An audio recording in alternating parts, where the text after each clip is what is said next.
নমস্কার বন্ধুরা, welcome to my channel মাঠে ময়দানে অফিসিয়াল। বন্ধুরা, এই ভিডিওতে আমি ইস্ট বেঙ্গল, মোহনবাগান ও ইন্ডিয়ান ফুটবল নিয়ে কিছু আলোচনা করব।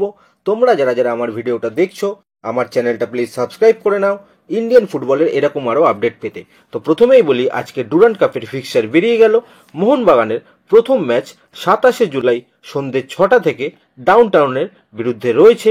ইস্ট বেঙ্গলের প্রথম ম্যাচ রয়েছে 29শে জুলাই সন্ধ্যে 7টা থেকে ইন্ডিয়ান এয়ারফোর্সের বিরুদ্ধে। 7ই আগস্ট ডাউন টাউনের সাথে ইস্ট বেঙ্গলের দ্বিতীয় ম্যাচ সন্ধ্যে 7টা থেকে রয়েছে। মোহনবাগানের দ্বিতীয় ম্যাচ রয়েছে 8ই আগস্ট বিকেল 4টে দিয়ে। সবশেষে মোহনবাগান ইস্ট বেঙ্গল ডার্বি রাখা হয়েছে 18ই আগস্ট সন্ধ্যে 7টা দিয়ে। সব খেলাই কিন্তু সোনি স্পোর্টস নেটওয়ার্কে দেখানো হবে এবং ওটিটি অ্যাপের মধ্যে সোনি লিভে দেখা যাবে। এরপর যদি আমরা একটু হুগো বুমোসকে নিয়ে কথা বলি, তো হুগো বুমোসকে মোহনবাগান থ্যাংক ইউ জানিয়ে দিয়েছে আনোয়ারের সাগাটার জন্য। সব খবরগুলো জমে আছে, সব বলবো আস্তে আস্তে। যাই হোক, হুগো বোমোসকে ছাড়বে সেটা তো সবাই জানতো। 6 মাস হুগোকে বসিয়ে বসিয়ে টাকা দিয়েছে। এবার তাদের সোশ্যাল মিডিয়া থেকে হুগোর বিদায় জানিয়ে দেওয়া হয়েছে। হুগো সম্ভবত উড়িষ্যা এফসিতে যেতে চলেছে। মোহনবাগান কিন্তু সমস্ত প্লেয়ারদের 19শে জুলাইয়ের মধ্যে প্র্যাকটিসে আসার নির্দেশ দিয়ে দিয়েছে। কোচ প্লেয়ার সবাই কিন্তু 19শে জুলাইয়ের মধ্যে কলকাতায় চলে আসবে।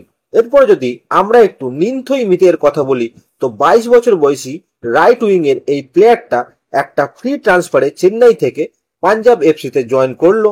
একটা সময় ইস্ট বেঙ্গলের সাথে রিউমার উঠলেও পরবর্তীকালে পাঞ্জাব তাকে সিকিউর করে নেয়।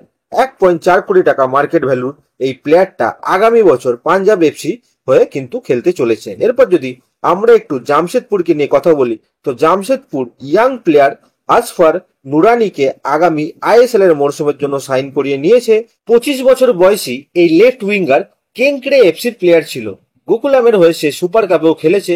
তো ফ্রি ট্রান্সফারে প্লেয়ারটাকে সাইন করালো জামশেদপুর এফসি। এরপরে আমরা যদি একটু আনোয়ার আলীকে নিয়ে কথা বলি, তো আনোয়ারকে নিয়ে বিভিন্ন তথ্য সামনে চলে আসছে। প্রথমত, আনোয়ারের কেসটা এআইএফএফ সলভ করতে পারবে না, তাই তারা কেসটা প্লেয়ার স্ট্যাটাস কমিটির কাছে পাঠিয়েছে। ওখান থেকেই কেসটার নিষ্পত্তি হবে। এরই মাঝে মোহনবাগান আনোয়ারকে সূচনা দিয়েছে তাকে 19শে জুলাইয়ের মধ্যে প্র্যাকটিসে যোগ দিতে হবে। সিএফএলেও নাকি আনোয়ারকে রেজিস্ট্রেশন করানো হয়েছে। এইগুলো তো হবেই, এগুলো একটা ইন্টারনাল প্রেসার সৃষ্টি করা।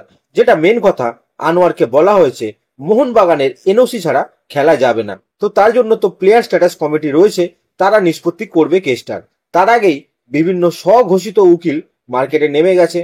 বিভিন্ন স্ক্রিনশট শেয়ার হচ্ছে আনোয়ারের ইমেল, যেটা আনোয়ার বলেছিল আমাকে পার্মানেন্ট করুন, আমি মোহনবাগানেই খেলতে চাই। তো এটা তো সবাই জানে। মোহনবাগান কোনো রিপ্লাই করেনি বলেই তো তারপরে সে অন্যত্র মুভ করেছে। এখন রঞ্জিত বাজাজও টুইটে সেটাই জানিয়েছে। তো নানা মুনির নানা মত, সেসব না দেখে আনোয়ার কি চাইছে সেটা দেখতে হবে। আনোয়ার ইস্ট বেঙ্গলে খেলার ছাড়পত্র চেয়ে এআইএফএফ এর কাছে আবেদন করেছে এবং ফিফা আর এআইএফএফ এর গঠনতন্ত্র মেনেই চূড়ান্ত সিদ্ধান্ত নেওয়া হবে সেটা জানিয়ে দেওয়া হয়েছে ফেডারেশনের পক্ষ থেকে।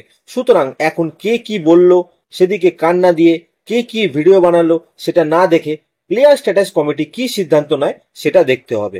প্লেয়ার স্ট্যাটাস কমিটির সিদ্ধান্ত পছন্দ না হলে তারপরে ফিফার কার্যালয় আছে সুইজারল্যান্ডে, সেখানে বিচার পাওয়া যাবে। আমি একটাই কথা বলবো, স্বঘোষিত উকিল আর জাজের কথা না শুনে আমরা বিচার প্রক্রিয়ার জন্য ওয়েট করি। যেটা রায় বেরাবে সেটা সবাই মেনে নেবে। এরপর যদি আমরা একটু ইস্ট বেঙ্গলের সিএফএল স্কোয়াডের কথা বলি, তো কালকে ডার্বি রয়েছে। শোনা যাচ্ছে ভিপি সুহেরকে ডার্বিতে খেলাবে। এছাড়া অন্যান্য আইএসএল এর যে সমস্ত প্লেয়াররা কারা কারা খেলবে সে বিষয়ে কিন্তু জানা সম্ভব হয়নি। ইস্ট বেঙ্গলে কিন্তু লাল্লিন জোয়ালা ছাংতের ভাই রেম লুয়াঙ্গা ছাংতে ট্রায়াল দিতে এসেছে। সে রিজার্ভ স্কোয়াডের সাথে কিন্তু ট্রায়াল দিচ্ছে। এই প্লেয়ারটা এর আগে উড়িষ্যা এফসি রিজার্ভ দলে ছিল, তো সেখান থেকে ইস্ট বেঙ্গলে এসেছে ট্রায়াল দিতে। তো আজকের ভিডিওতে এতটুকুই, দেখা হচ্ছে আবার পরের ভিডিওতে। নমস্কার।